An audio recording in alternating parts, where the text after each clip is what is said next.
every cell in our bodies, in fact, every living organism has a circadian rhythm, which is essentially a 24-hour cycle. If you take a single cell from a complex organism and put it in a petri dish, we see that about 40% of genes within that cell are expressed in a 24-hour cycle. So this 24-hour cycle is hardwired into every form of life on this earth. Now, obviously, we're much more complex organisms than a cell of algae or something like that.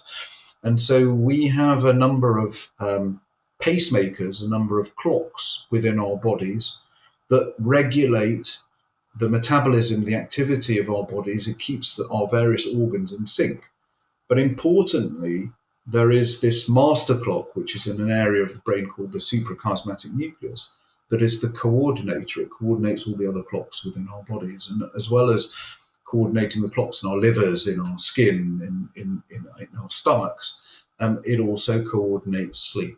And therefore, that master clock defines at what time we generally feel sleepy and ready for bed, and it defines what time we wake up. That master clock can be disrupted by a range of factors, and perhaps the most important influences of that circadian clock are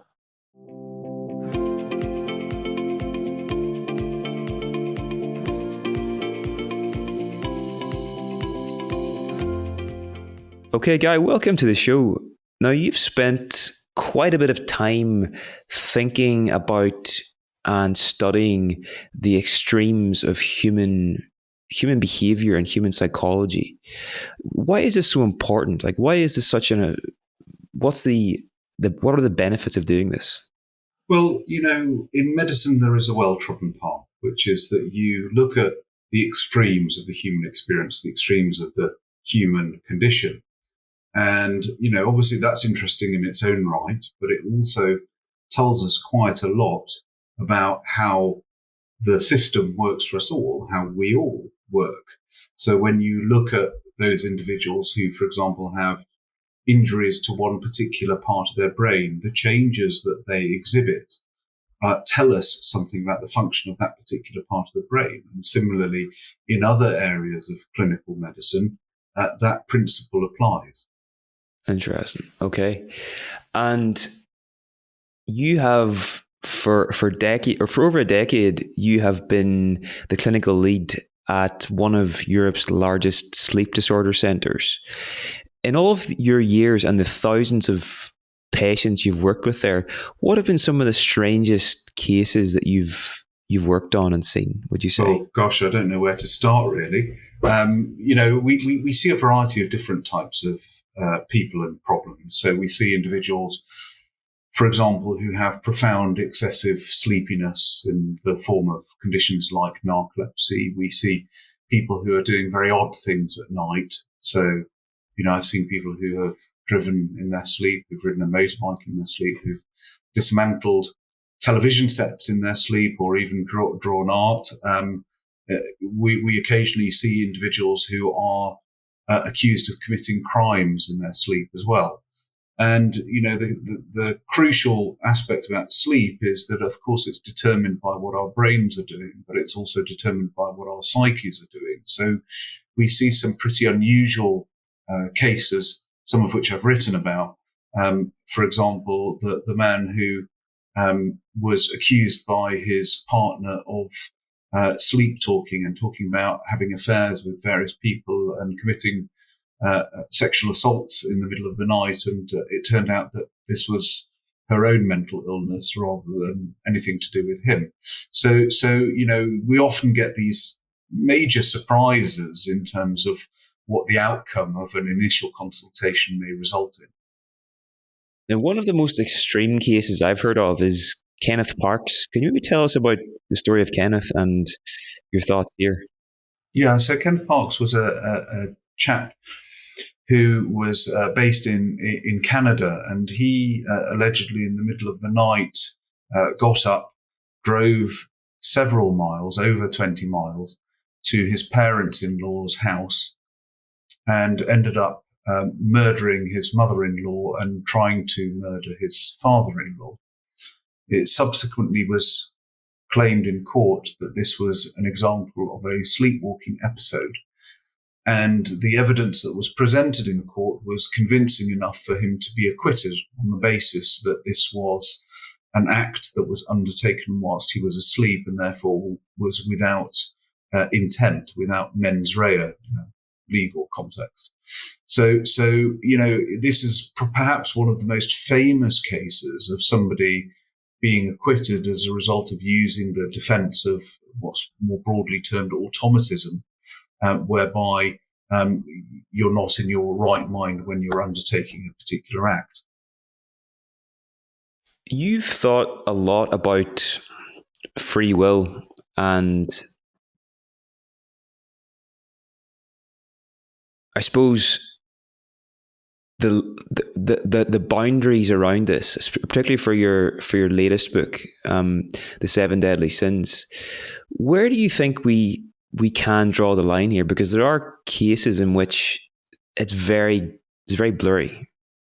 Yeah, I mean, I can extrapolate from the lots and lots of clinical cases that I see of individuals doing things in the night that they would not do in their normal day-to-day.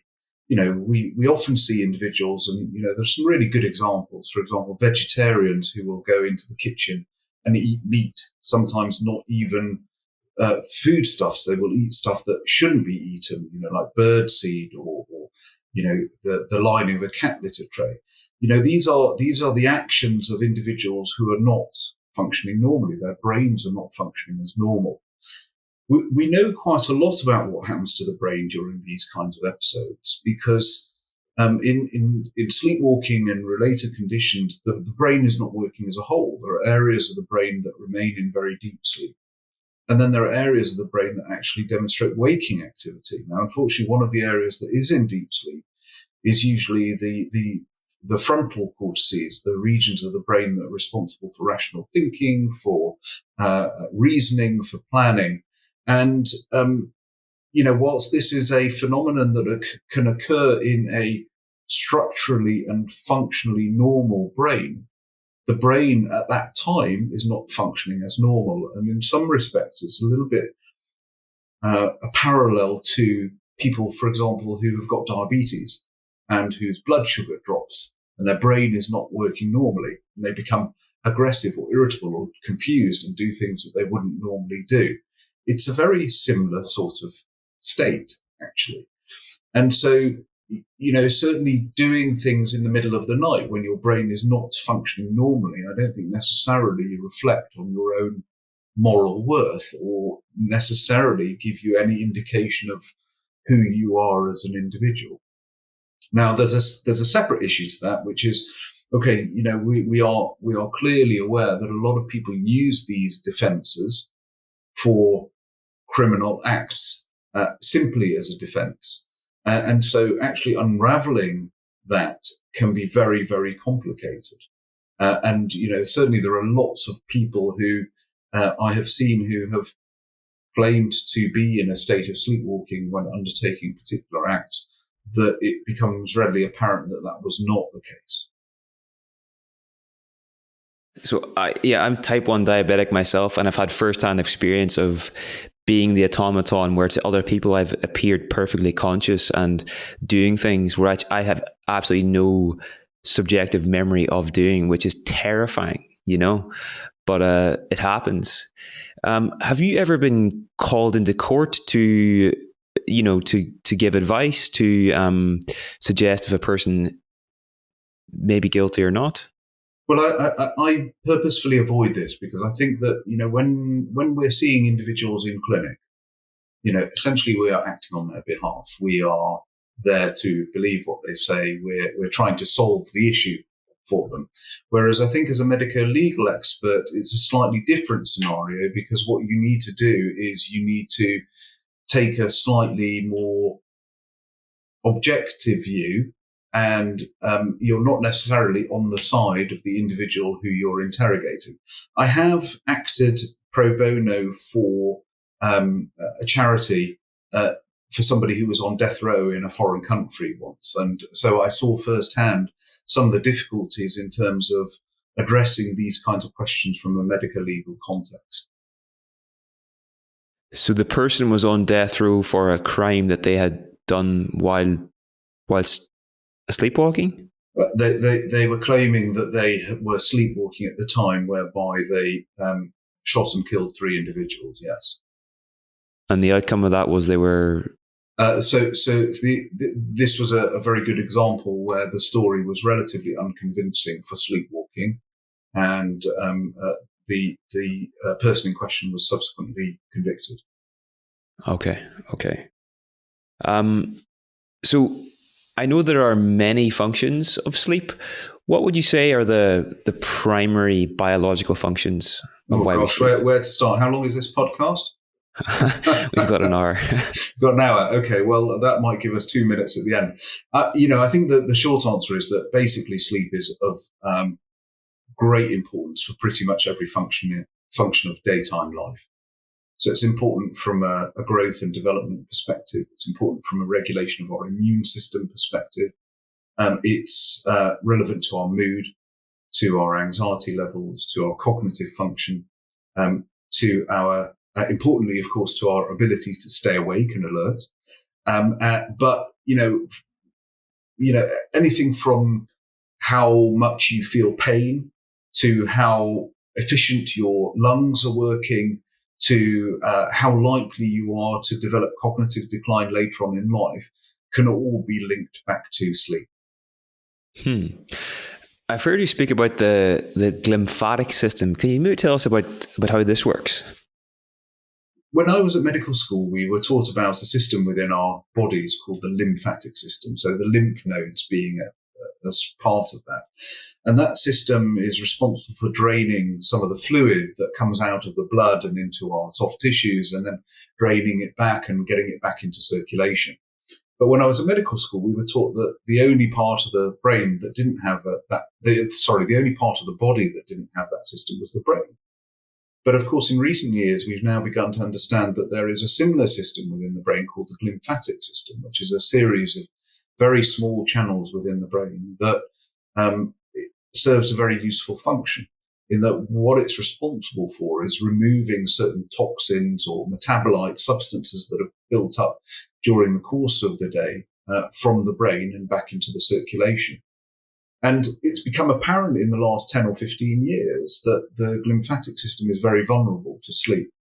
What I mean by that is that when we're in deep sleep, that glymphatic system, the channels open up, the throughput of that system increases dramatically. And when you look at, for example, the effects of the efficiency of that system in removing certain proteins, some of those proteins having been implicated in the development of conditions like Alzheimer's disease, when you disrupt sleep, even for a single night, that can have really rather significant consequences in terms of how efficiently these kinds of chemicals are removed from the brain. And this lymphatic system is probably one of the reasons why conditions like insomnia have been linked to cognitive decline and dementia later on in life. I think there are a number of mechanisms, not just the glymphatic system, but it's an important component of this whole story. So let's imagine we were comparing, let's say we were comparing the difference in my body on a day where I'm well slept and a day where I'm totally underslept. What would be the key, most important things we would find in distinguishing those 2 days?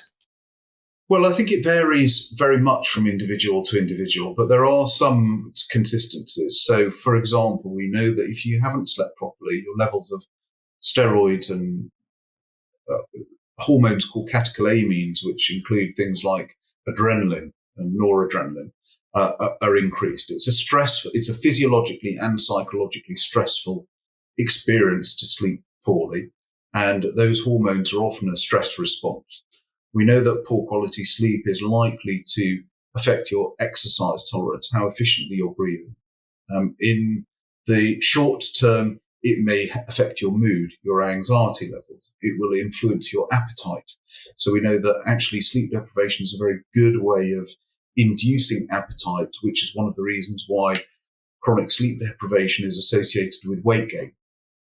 And even a relatively short amount of sleep deprivation can result in how well your body processes glucose. So we know that insulin resistance or glucose tolerance deteriorates after a night of sleep deprivation. So there are these sort of very immediate effects, but there are also some long-term effects as well if you have consistently curtailed or diminished sleep quality. Again, first-hand experience, I do notice that if I'm underslept, I need a lot more insulin to do the same job.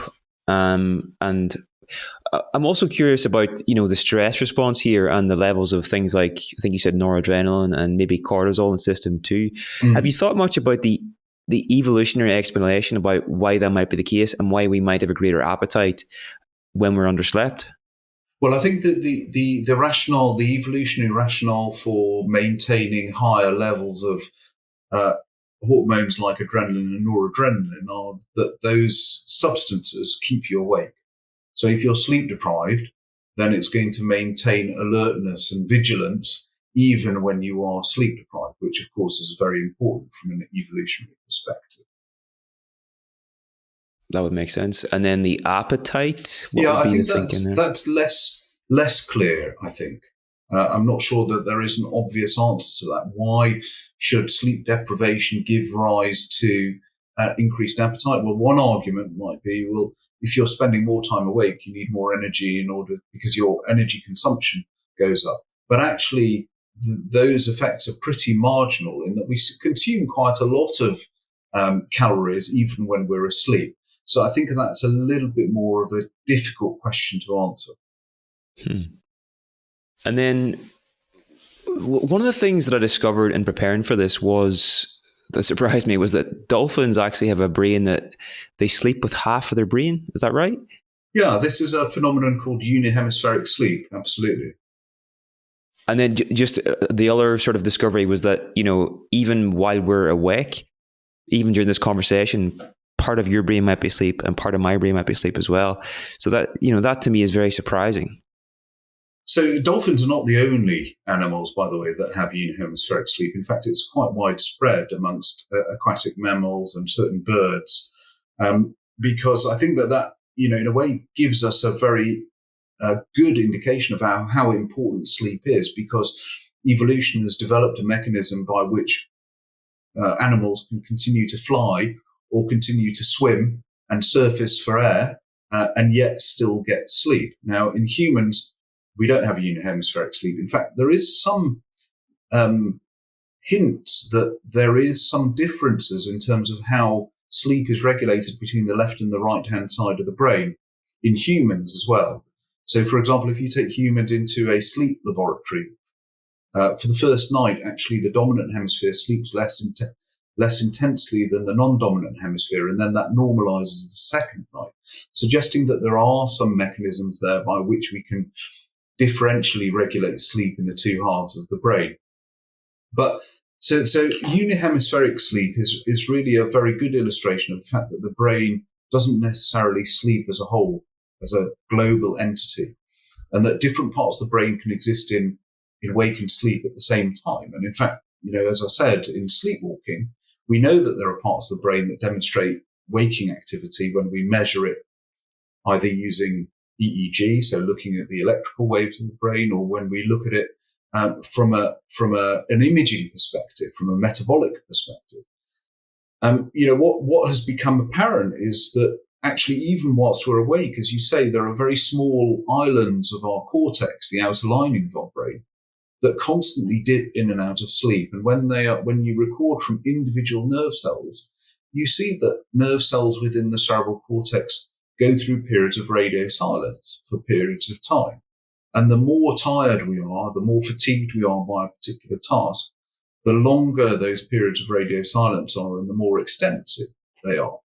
And that's what we would term local sleep on a very small scale. And perhaps is an explanation as to why our performance drops off when we are fatigued, because those areas of the brain that we rely on to perform any particular act are functioning less well. There's more radio silence, there's more local sleep than there was when we were rested. I find it really interesting what you're saying there about whenever you bring people into the sleep laboratory. Did you say that you can notice differences in the hemispheres, like which hemispheres are more active in that environment? And is that Yeah. always the case if somebody is in an unfamiliar environment? Because I have noticed if I'm traveling, for example, Hmm. my sleep is very different than it would be at home. Yeah. So I think that the study that I was referring to was a research study, and we wouldn't normally measure these parameters during a routine sleep study. But we know, it's very well established that there is a first night effect for many individuals. So the first night effect describes this phenomenon of when you bring somebody into a sleep laboratory, into a strange environment, they're not going to sleep in the same way as they do at home. Now, there are plenty of people who will go to a hotel, will sleep somewhere different, who will sleep perfectly well in a new environment as they would at home. But then there are lots of individuals who exhibit a trait called sleep reactivity, which is that kind of fragility of sleep related to a change in circumstances or daytime stress or something else going on in their lives, perhaps environmental noise, environmental light. And for those individuals, absolutely, when they go to a different environment, their sleep will deteriorate quite significantly in terms of quality and quantity. Okay. Now let's do a thought experiment here. If I came to you and I said, Guy, I want you to write me a prescription for becoming the world's worst sleeper. All right. What are the specific things you would recommend that I do? I've never had anybody come to me and say that before. So I'll have to give it some thought, to be honest. The world's worst sleeper. Well, I think probably drink 6 espressos before you go to bed. Make sure that your bedroom is very, very noisy, is very, very hot or very, very cold. Snort a bucket load of cocaine before you go to bed. Smoke 20 cigarettes before you go to bed. Don't do any exercise and have a very stressful life. I think that would be a pretty good starting point for a very bad night's sleep. Yeah, in my experience, it's very easy to figure out the best way to do something by asking what the opposite is first. So I was curious to ask you what the opposite was. So then, if we do go to the other side, what would you say are the first principles of good sleep habits? What are the key things people should focus on? So these principles have been characterized as sleep hygiene, which is a terrible phrase, but it's very widely used and very widely recognized. Essentially, there are behaviors, activities that we know for most people improve the quality of their sleep. So avoidance of excess caffeine, particularly late at night, avoiding nicotine and alcohol at night. Alcohol helps some people get off to sleep, but it actually dramatically reduces the quality of their sleep. Making sure that the bedroom is dark, making sure that it's quiet, that it's not too hot, that it's not too cold. Making sure that you do aerobic exercise on a regular basis, because there is very good evidence that exercise does improve the quality of sleep. Making sure you don't have a massive carbohydrate-rich meal just before you go to bed. Those are the basic principles. And then, of course, it's about regularity, because the brain likes a regular rhythm. And sleep is an entrained pattern of behavior. So going to bed at the same time, waking up at the same time, more or less, and trying to keep that regular, avoiding napping during the day. And you mentioned caffeine there. Do you have a cutoff point for, when you'd recommend that for most people? Well, generally speaking, we tend to say try and avoid caffeine after lunchtime to 2 p.m. But of course, it's important to realize that if you drink 20 coffees before lunch, you will still have a lot of caffeine circulating in your system when you go off to sleep. So it's a question of timing and quantity. It's important to say that there are some individuals out there who seem to be completely resistant to the effects of caffeine on their sleep, and that's probably genetic. So the important message is that, there are lots of rules regarding sleep, and a lot of people tend to get slightly obsessive about those rules, but they don't apply to everyone. And what I very much try and encourage people to do is to try and understand their own sleep, to understand the factors that influence their sleep on an individual level rather than what is delivered to you by TikTok or Instagram Reels. For sure. In preparing for this, if I had to narrow down my one word that really stuck out for me, that I think is the key takeaway for me, it's association. And our brain is an associative organ. And can you maybe expand on this and why this is so important to recognize when it comes to sleep? I think in order to answer that question, it's probably worth talking a little bit about insomnia. So we know that there are some really important psychological factors when it comes to causing insomnia to persist. So some of those psychological factors are conscious. They're things that we are very obviously aware of. And for people with insomnia, many of these things will be rather familiar. So a lot of people with insomnia, they will be anxious or frustrated by the thought of going to sleep. They will fear the night ahead. They will often become anxious about their ability to cope with the following day. And sometimes they will be anxious or fearful about the long-term consequences of their sleep. But as important as those conscious psychological factors are, there are also some really important unconscious psychological factors, by which I mean that we develop a conditioned response to bed. Our brain on an unconscious level associates bed with being a place of sleep. It associates lying in bed in the dark with sleep rather than wake. And if you're spending long periods of time awake at night in bed, then that destroys that positive conditioned response and creates a negative conditioned response. So, with time, that response becomes stronger and stronger, and that's when chronic insomnia develops. Interesting. I heard you speak about this intervention they use in Australia. It's called. It's a really intense one. I can't remember the name's escaping me. Do you know what I'm talking about? Intensive sleep training. Yes. Can you tell about this? This is crazy. Yeah. So, as we've just discussed, this association between your head hitting the pillow and dropping off to sleep is very important.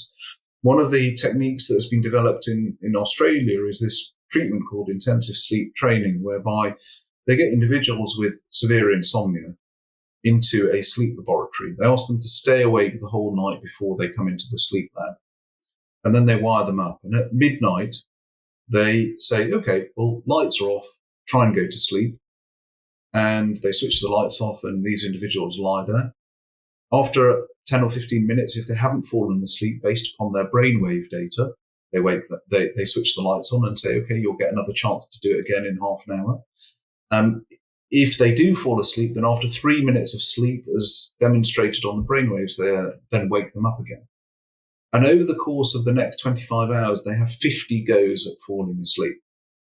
And, if you imagine that by the end of this process, these individuals will have been awake for many, many hours. They will have not slept the night before, and they won't really have had any sleep during the 25-hour admission to the hospital. So by the end of that process, the brain will be so sleep deprived that as soon as it's given the opportunity to fall off to sleep, when the lights go out, it'll drop off to sleep very quickly.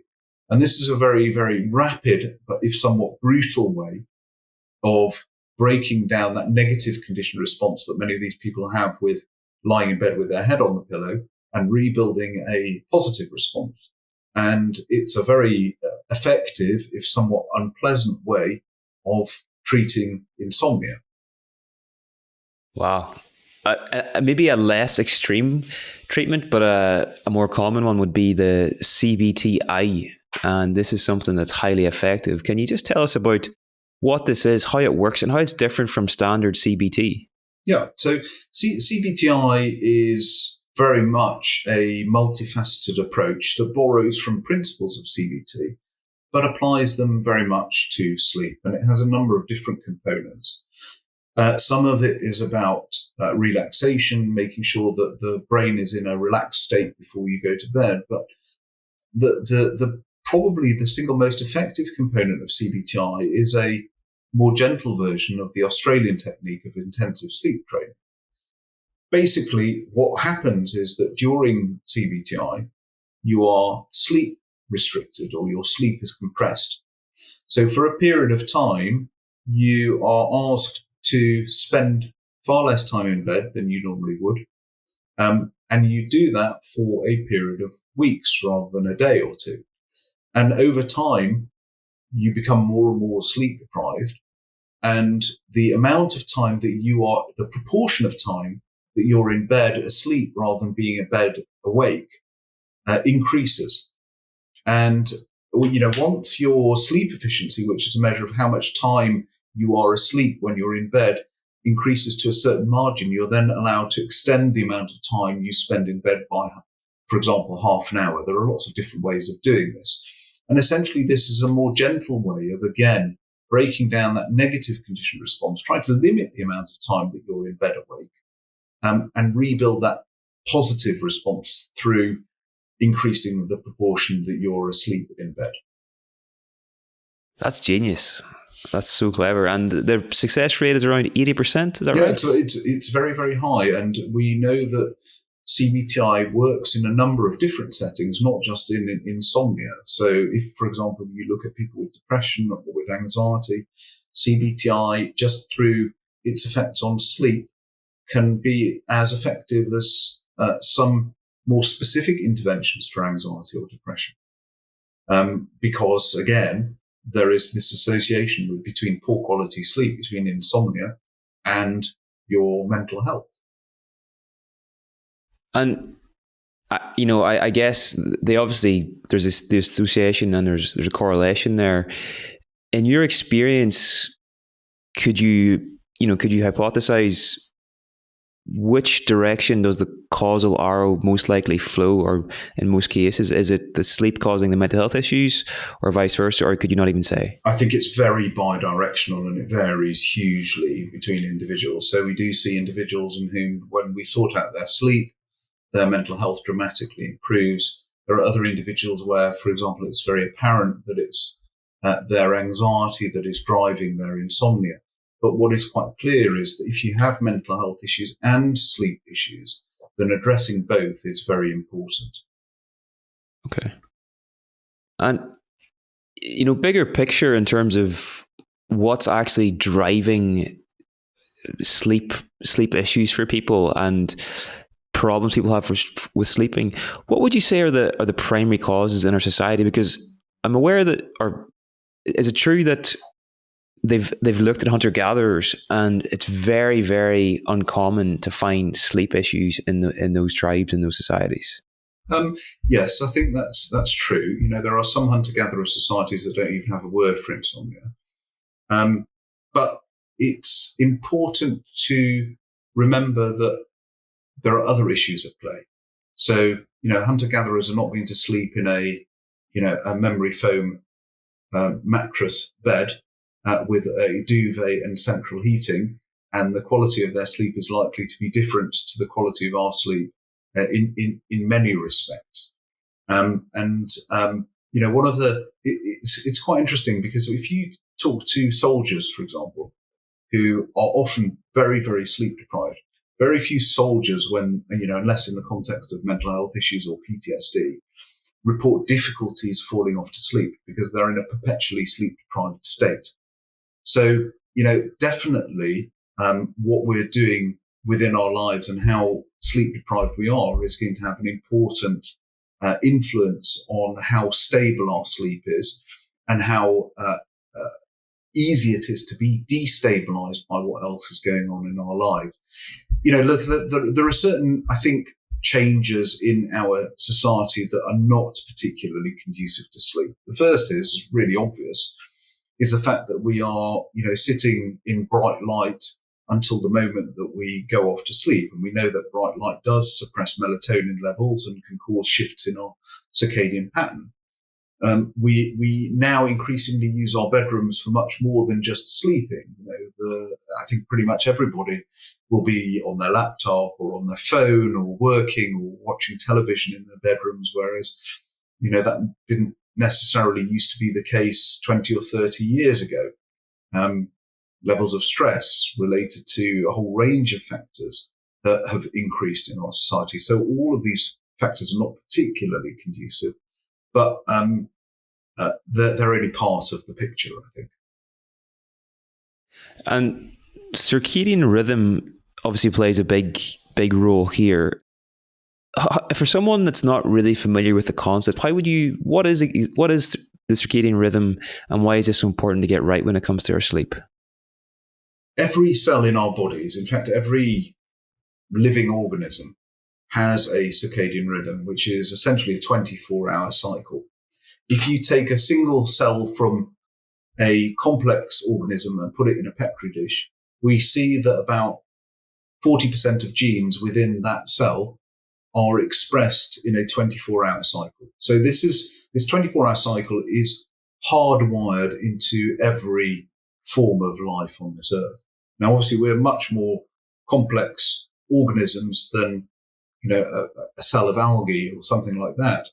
And so we have a number of pacemakers, a number of clocks within our bodies that regulate the metabolism, the activity of our bodies. It keeps our various organs in sync. But importantly, there is this master clock, which is in an area of the brain called the suprachiasmatic nucleus, that is the coordinator. It coordinates all the other clocks within our bodies, and as well as coordinating the clocks in our livers, in our skin, in our stomachs, it also coordinates sleep. And therefore, that master clock defines at what time we generally feel sleepy and ready for bed, and it defines what time we wake up. That master clock can be disrupted by a range of factors, and perhaps the most important influences of that circadian clock are environmental light, and to some extent melatonin, because our brain secretes melatonin in the evening, and that provides some feedback to maintain the stability of that clock. But the issue in terms of what we're doing to ourselves is that we are exposing ourselves to light at a time that would not be entirely natural, and that can have some important implications for the timing of our circadian clock. So if we expose ourselves to lots of bright light in the evening, that can push our circadian clock back. It can make us want to go to bed later and to wake up later. For some people, because we know that there is variation in terms of how sensitive our circadian clock is to environmental light. But, certainly for some individuals, it can have quite devastating effects, because it means that they are simply unable to go to sleep until 3 or 4 in the morning. And then they have to wake up at 7 a.m. to go to a job, to go to school, to engage in normal life. And so they end up terribly sleep deprived. If they were working in a nightclub, it would be great, because they would go to bed at 3 or 4 and they would wake up 7 or 8 hours later and feel awake throughout the day. But unfortunately, real life doesn't work like that. For sure. That's really interesting that you said every cell in our body has a 24-hour clock. Is that right? Yeah. So the genes within each cell have a circadian influence. And, that pattern is pretty hardwired throughout every single living organism on this earth. Now, why that should be the case is, well, it's a very difficult thing to prove, but actually one very interesting hypothesis is that this relates to the common ancestor of all life on Earth, and relates to the fact that when the atmosphere first became oxygenated, the effects of sunlight on oxygen created lots of free radical species, which are very damaging to biological substances. And so those early life forms developed ways of trying to protect against those free radical species on a 24-hour cycle, so that they could absorb those free radical species and avoid damage to themselves as organisms at times when light was bright and there were lots of free radicals floating around, but then diminish that because it was a metabolically expensive thing to do. And then, and so that probably is the origin of that 24-hour clock. But then over time, as we've become more and more complex organisms, different functions have been shoehorned into this 24-hour cycle that we all exhibit. This is incredible. I've never thought about this before. And in terms of, the framing we have around time, we we have a day, a 24-hour day. Is that a coincidence that this matches this biological clock perfectly? Like, who initially came up with the the framing around what a day is, and we should time it by this scale? Noon to noon. We all live on the same planet, and that 24-hour cycle is defined by the rotation of the planet and its exposure to the sun. Fair enough. I never thought about that before, but that would make sense. The sun is the orchestrator of all of these rhythms, whether directly or as a result of where it originated from. We march to the sun's beat. So you can see why ancient cultures would have worshipped the sun. That would make a lot of sense. What happens to somebody's circadian rhythm if they go blind? They say I was to lose my eyesight. What would happen to me then? Yeah, so actually having a non-24-hour circadian rhythm is quite common in individuals who are completely blind. So, many people are functionally blind, but their brains can still perceive light because there are some remaining fibers. It's important to say that there is an entirely different system that mediates blue light, in particular, signals back to the suprachiasmatic nucleus. That is not the same system through which we see. The fibers are in a very similar place, and there are sensors in the retina that detect environmental light for this purpose, and they're not involved in vision. But if you lose your eyes, then you will also lose those facilities as well. And so many people who are non-perceptive to light will develop a non-24-hour rhythm disorder. So our circadian rhythm is actually set to a little bit longer than 24 hours. It's about 24 hours and 5 or 10 minutes, but it's constantly adjusted by our environment. And of course, the 24-hour cycle in the world needs to be shifted back and forth depending on the seasons. So we have this flexibility. But if you don't have that reinforcement of light, then actually you can lose that 24-hour cycle and it can become a little bit longer. And so I see a number of individuals who are completely blind in whom their cycle gets longer, and they will go to bed a little bit later every night. And that's something called non-24-hour circadian rhythm disorder. Very rarely we see individuals who free run and have a complete breakdown, but that's much, much rarer. But circadian rhythm disorders in people who are completely blind are incredibly common. Interesting. Okay. And what about people? They say there's morning larks and night owls, and there's an evolutionary explanation for this as well. Do you buy into this? Like, is this a legitimate thing, or is this something that's just cultural? Well, I think we definitely know that there are some genetic influences over whether or not we tend to be morning larks or night owls. And it often runs in families. I think it's also important to stress that our circadian rhythm shifts through life. So in teenagers, and I think anybody who's been a teenager will know, you tend to shift further back. You tend to go to bed a bit later and wake up a little bit later. And then as we get older, our circadian rhythm shifts forward, which is why I'm soon going to be in bed with a nice cup of cocoa at 8 p.m. So there is this genetic influence, but there's also an age influence, and there's some environmental influences. But it's very true that we often see families where everybody is a night owl or everybody is a morning lark. And indeed, there have been some genetic variants that have been very tightly linked to your chronotype, which is what it's referred to typically. Now, why that should be the case, I think there are lots of interesting theories, but I don't think anybody has a definitive answer. Right. Okay. Now, this is unrelated and off topic, but I did want to ask this over the course of the conversation. You did a series for Radio 4. I think was it around pain and the brain? Like, yes. For somebody that has, say, pain and the physical symptoms have kind of they're now gone away, but they still experience pain. Like this could be for like chronic inflammation or something. Yeah. What do we know about what can be done in these cases, like to actually help the situation? Yeah.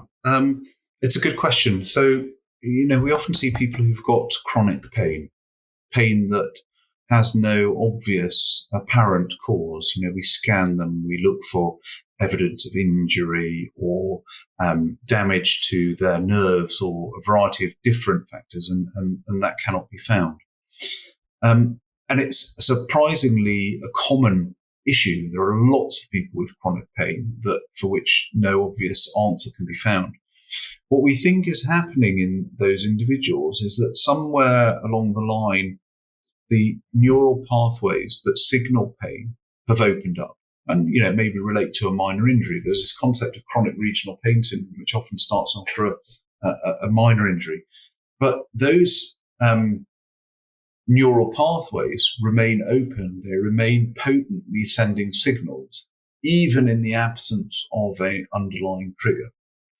And so that is what we think is going on in people who have chronic pain syndromes, that yes, there may have been an original injury, but actually long after that injury is healed, the neural systems are still continuing to send through very, very prominent pain signals to the brain, to those regions of the brain that sense pain, but also those emotional centers of the brain that feel pain. Because, of course, pain doesn't just have the sensory component, it's also got the emotional, the affective component to it, which is why it's so powerful as a learning experience.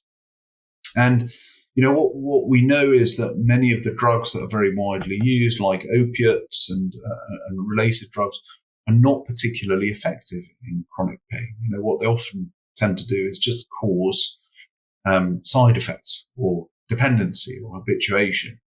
And so, there is a very much a growing interest in looking at non-drug-based interventions that can somehow switch those pain signaling pathways off or actually distract from those pain signals.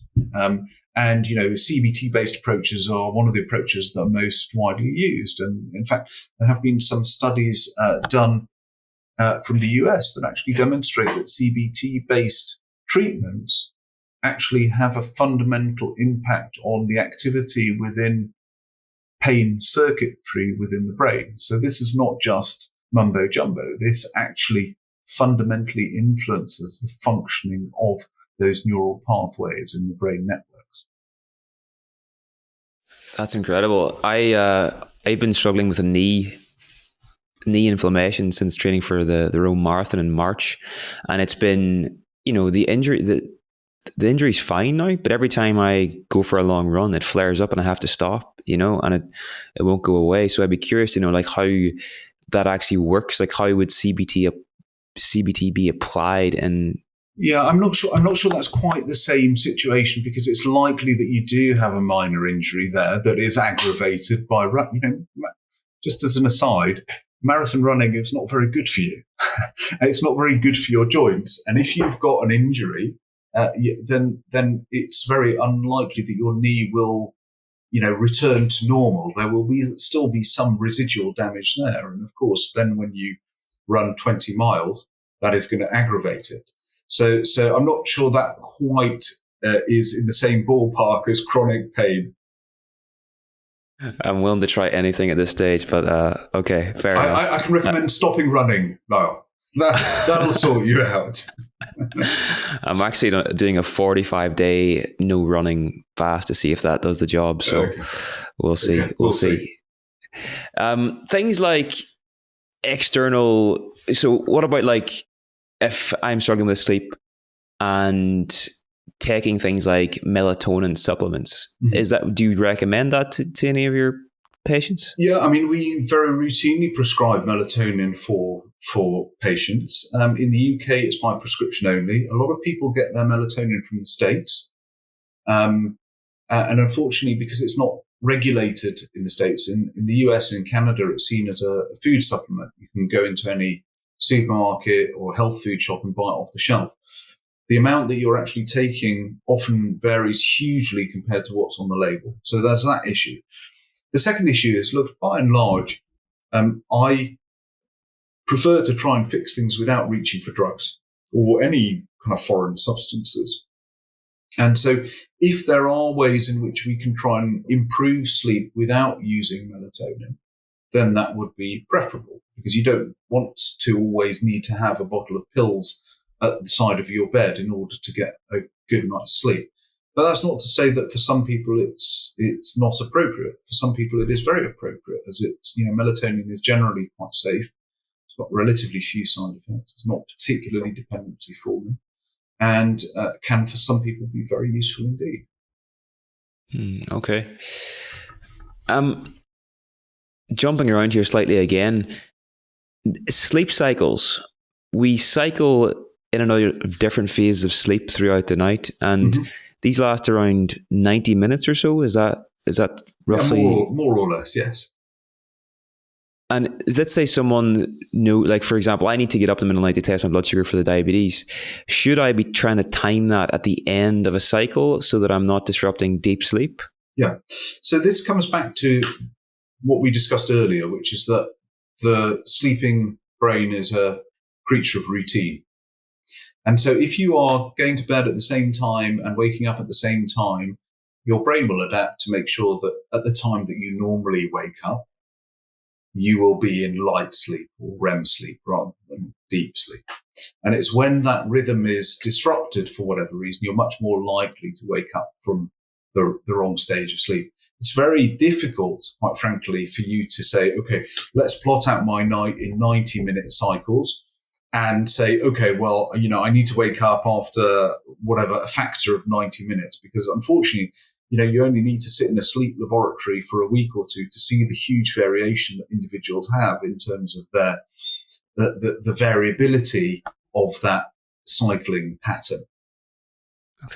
Okay. I thought it was worth asking. It's never quite so simple. It never is.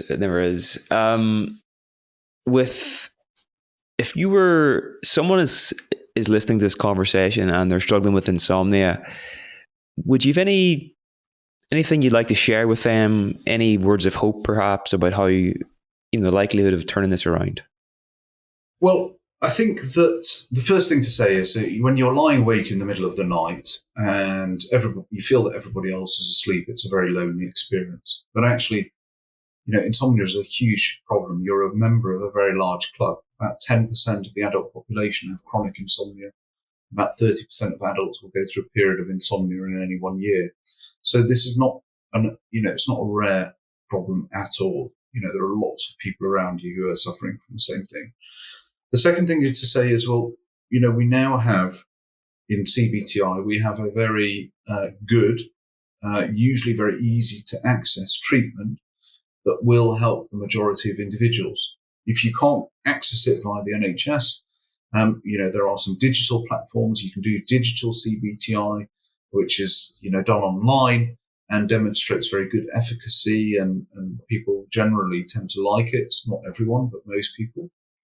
There are increasing solutions, both non-pharmacological and pharmacological, that can be used to treat insomnia. So I think the very first thing to say is go and see your GP, because not everybody who suffers from insomnia actually has insomnia. And I know that sounds a bit bizarre, but, we often see lots of other conditions that mimic insomnia, conditions like sleep apnea or restless leg syndrome or periodic limb movement disorder, that can be perceived by the individual as insomnia, but isn't actually insomnia and has different treatment options available to it. So go into your GP, ask them for help, because there is help available, and that help may not necessarily come in the form of drugs. Okay. And so this is it's a huge part of the culture now with people, Matthew Walker's book coming out there a few years ago was a New York Times bestseller. You're seeing a lot of sleep talked about a lot more than ever. Yeah. Are there any things floating around the culture that frustrate you? Any sleep memes that you're like, that's just not true, or that's not accurate? So I think that there are, in answer, yes, there are several. I think that I think the conversations that are being had in public about sleep have terrified an awful lot of people, perhaps unnecessarily so, in that, it encourages a degree of obsessionality around sleep and the seeking of a perfect night's sleep on a regular basis, which is not how humans work. It's normal to have a good night's sleep or a bad night's sleep, to have some variability, and that the search for a perfect night's sleep can sometimes be rather futile and can actually make your sleep worse rather than better. There is a lot of concern about the long-term harms of insomnia, and undoubtedly I don't want to play those down, but equally it is important to say that many of the long-term harms that have been linked to insomnia do not apply to a very large proportion of people with insomnia. Because if you look at the long-term harms, for example, heart disease or stroke or things like that, those, for the vast majority of people with insomnia, that's not of any great relevance. If you're sleep deprived, then you should be worried, and you should try and do what you can to avoid that chronic sleep deprivation. But insomnia is not the same thing as sleep deprivation. So that's a big thing. And then the other area that is incredibly frustrating is the use of sleep trackers. So sleep trackers are, good for the curious individual who wants to see how much they're sleeping, whether or not they can do anything to improve their sleep. But where it's very, very bad is for people who've got insomnia anyway, because what the sleep trackers often do is they increase anxiety and obsessionality surrounding sleep, which is exactly the opposite of what you want to be doing if you've got insomnia. Okay. Thanks for sharing. And just to wrap up, you seem to be a man that's always writing a book and, working on some new ideas.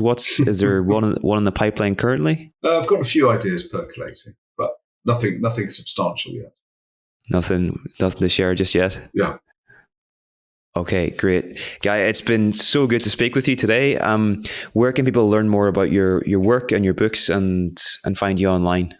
So I'm at guyleschziner.com, but for any of my books, just go to any good bookshop or Amazon. They're all on there. Sounds good. Thank you, Guy. Okay. Thanks a lot, Niall.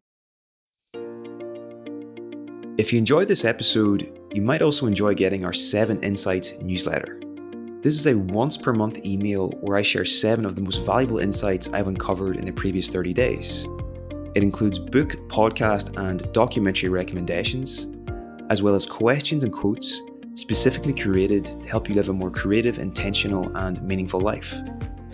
It currently goes out to over 50,000 subscribers each month, and if you're interested in joining them, you can sign up at 7insights.org.